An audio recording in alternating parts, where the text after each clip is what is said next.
In the early 1940s, the world was in turmoil. The Second World War was raging, and India, under British rule, was caught in the crosshairs. The Indian National Congress, the country's main nationalist group, was locked in a stalemate with the British government, which insisted that no constitutional advances could be made until the Congress reached an agreement with Muslim leaders. Amid this political deadlock, the British government began to tighten its grip.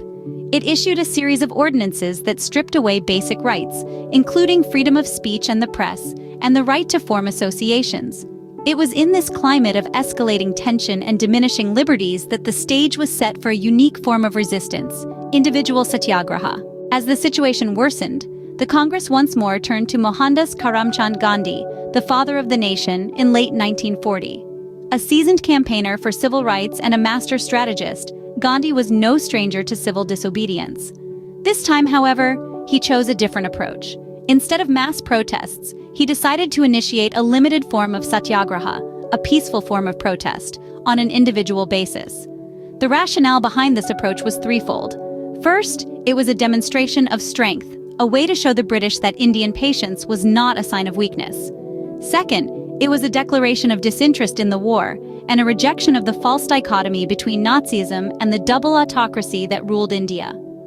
Finally, it offered the British government one more opportunity to peacefully accede to the Congress's demands. The demand of the individual satyagrahis, or truth seekers, was simple: the right to voice their opposition to the war.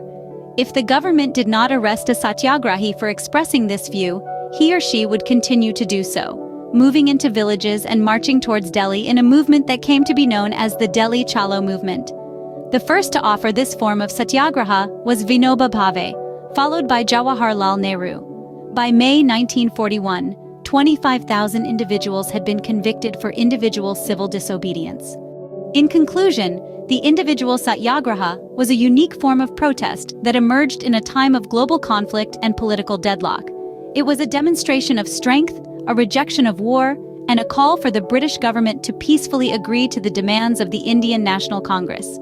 Through peaceful individual actions, the Satyagrahis showed that the power of truth and nonviolence could challenge even the mightiest of empires.